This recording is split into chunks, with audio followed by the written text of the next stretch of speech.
Hi అండి, నమస్కారం. నేను మీ Venugopal Reddy from Josh innovations private limited, Josh institute of foreign languages, ఎడ్9 కెరీర్ గైడెన్స్ సంయుక్తంగా విద్యార్థులకి తల్లిదండ్రులకు అవసరమైనటువంటి వందలాది వీడియోస్ మనం చేస్తూ ఉన్నాం.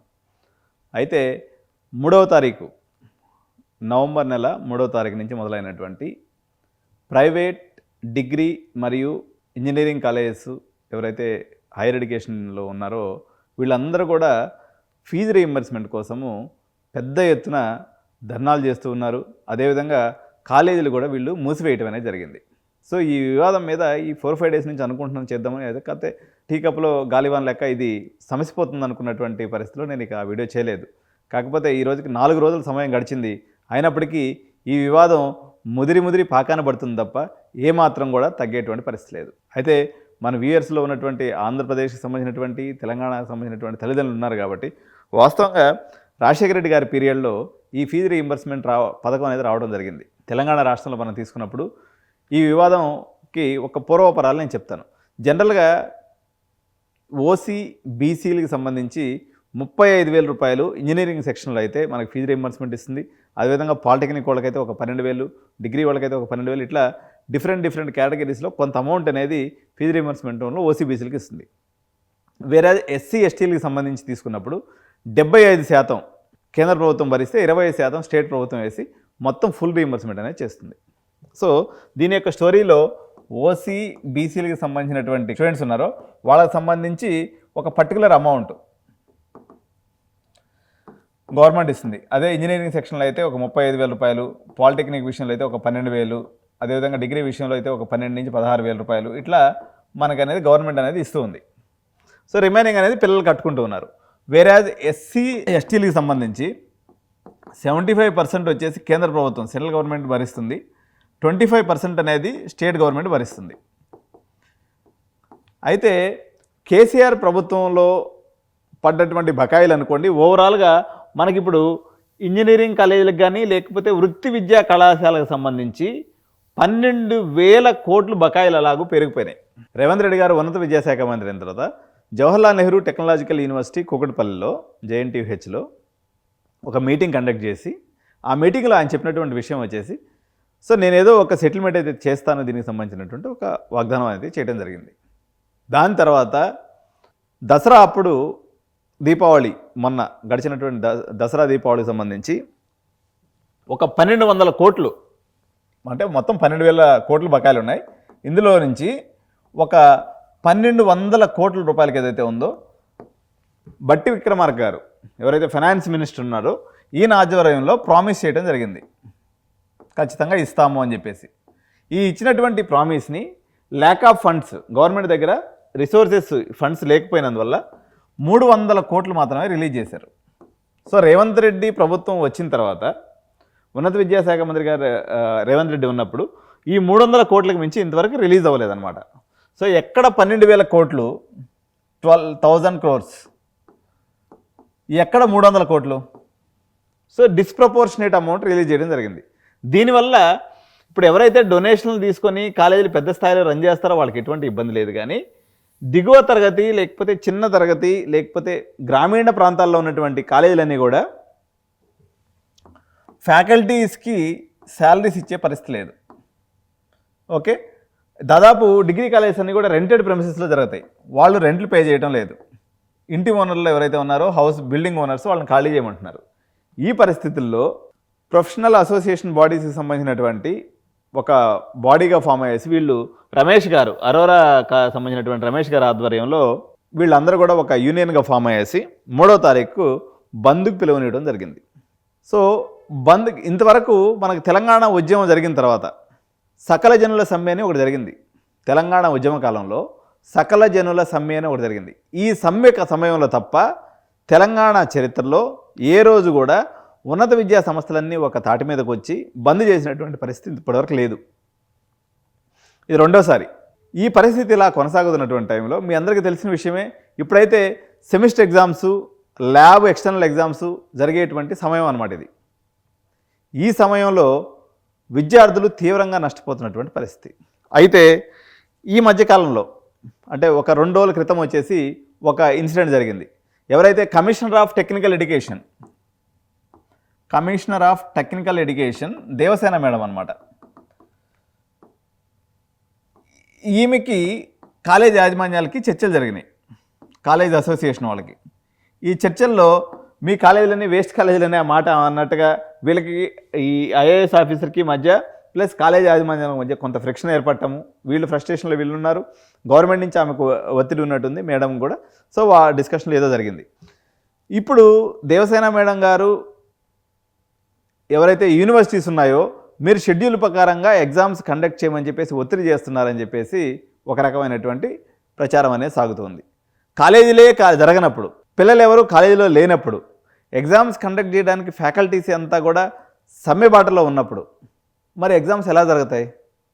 దగ్గర ఇప్పుడు ఈ సమ్మె బాటలో ఉన్నటువంటి విద్యార్థుల సంఖ్యను మనం తీసుకున్నప్పుడు రమారమిగా ఒక 15 లక్షల మంది ఉన్నారని చెప్తున్నారు.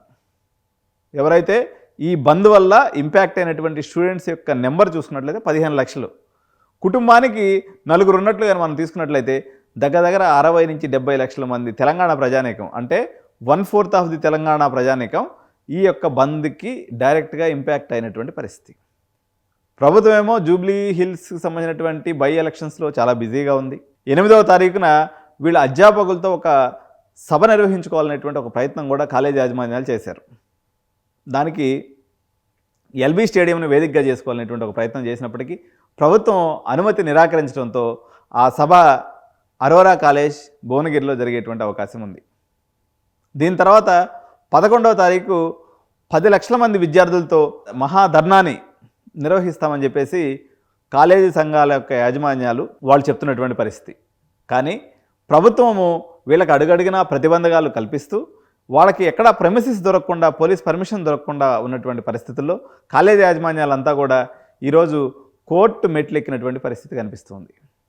దేనికోసము వీళ్ళు సభ నిర్వహించుకోవడానికి ఎల్బీ స్టేడియంలో కానీ, ఉప్పల్ స్టేడియంలో కానీ, మరి ఏ ఇతర ప్రాంగణంలో అయినా సరూర్ నగర్ స్టేడియంలో కానీ ఎక్కడో ఇక్కడ మాకు పర్మిషన్ ఇవ్వండి, మా నిరసన గళాన్ని మేము తెలియజేయాలనేటువంటి దృఢ సంకల్పంతో కాలేజీ యాజమాన్యాలు ఉన్నాయి.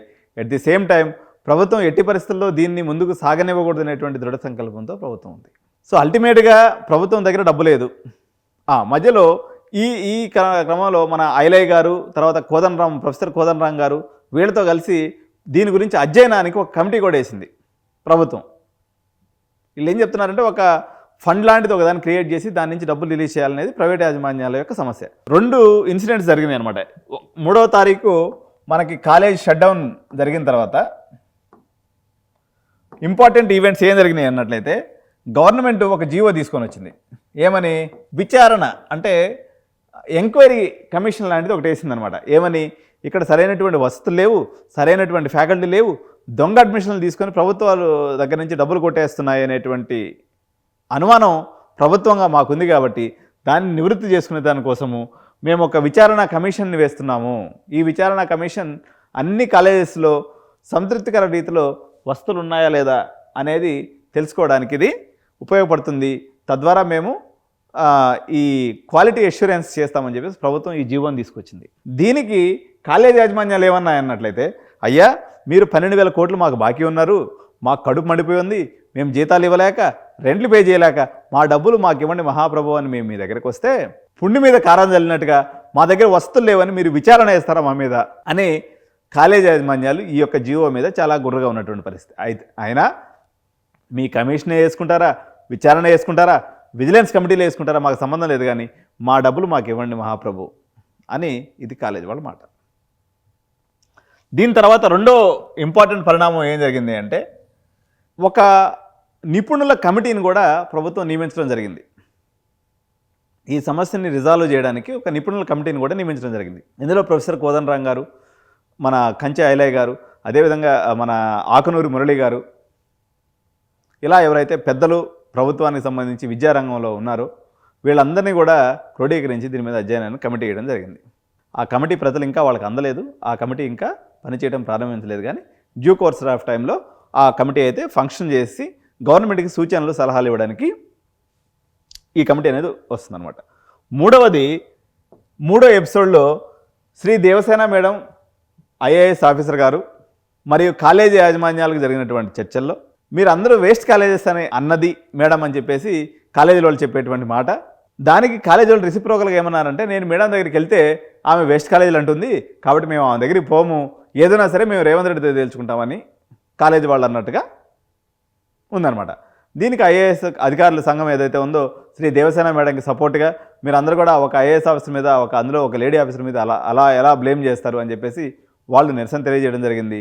సరే, ఏదైనప్పటికీ ఇదొక ఎపిసోడ్ ఇలాగ సాగుతుంది. ఇక 4వ ముఖ్యమైనటువంటి ఘట్టంగాని మనం తీసుకున్నప్పుడు, వీళ్ళు ధర్నా చేసుకునే దానికి అనుమతుల కోసం సివియర్గా ట్రై చేయటము, ప్రభుత్వం ఎట్టి పరిస్థితుల్లో ధర్నా జరగనేయకూడదని చెప్పేసి ప్రయత్నించడం అనేది ముఖ్యమైన పరిణామాలుగా తెలియవచ్చు. జేఎన్టీయు, కాకతీయ యూనివర్సిటీ, అదేవిధంగా రిమైనింగ్ ఉస్మానియా యూనివర్సిటీ, రిమైనింగ్ ఏదైతే ఈ యూనివర్సిటీస్ ఉన్నాయో గవర్నమెంట్ యూనివర్సిటీస్, కంపల్సరీగా ఎగ్జామ్స్ కండక్ట్ చేయమని చెప్పేసి వైస్ ఛాన్సలర్స్ లేదా వీసీస్ మీద ఒత్తిడి ఉంది. కానీ వాళ్ళు కండక్ట్ చేద్దాం అనుకున్నప్పుడు కూడా కింద లెవెల్లో గ్రౌండ్ లెవెల్ స్టాఫ్ ఎవరు కాలేజీలో లేరు. ఇది కాలేజీలు మరియు ప్రభుత్వానికి జరుగుతున్నటువంటి ఒక వివాదం. మధ్యలో దీంట్లో సమిధులైపోతున్నటువంటి విద్యార్థుల పరిస్థితి ఎలా ఉంది అన్నట్లయితే, వీళ్ళందరూ కూడా మా కాలేజీ లేవు కాబట్టి మేము గన్ పార్క్ దగ్గరికి వచ్చి చదువుకుంటామని చెప్పేసి అందరూ పుస్తకాలు పట్టుకొని గన్ పార్క్ పోతున్నారు.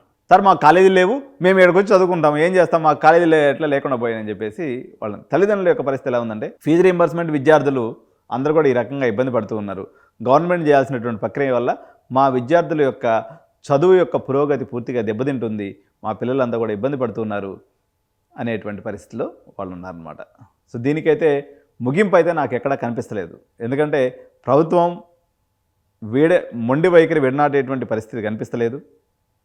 కాలేజీ యాజమాన్యాలు మొండి వైఖరి వీడాలనుకున్నట్లయితే వాళ్ళకి ఆల్రెడీ కడుపు బాగా బిర్రగా ఖాళీ ఉంది కాబట్టి వాళ్ళ దగ్గర పైసలు లేవు, వాళ్ళు రెంట్లు కట్టే పరిస్థితి లేదు, 6 నెలల నుంచి ఫ్యాకల్టీకి జీతాలు లేవు కాబట్టి వీళ్ళు తగ్గలేరు, వాళ్ళు ఇవ్వలేరు. మరి ఈ సమస్యకి ఏం పరిష్కారం దొరుకుతుంది అనేది మాత్రం కాలమే నిర్దేశించాలి. ఇటువంటి ఇంపార్టెంట్ అప్డేట్స్తో ఎడ్యునైన్ కెరీర్ గైడెన్స్ ఎప్పుడు మీకు సరైనటువంటి సమాచారం విద్యా వ్యవస్థలో జరుగుతున్నటువంటి పరిణామాల మీద ఎప్పటికప్పుడు అందిస్తూ ఉంటుంది. Stay tune to Edunine career guidance. Thank you so much. జై హింద్.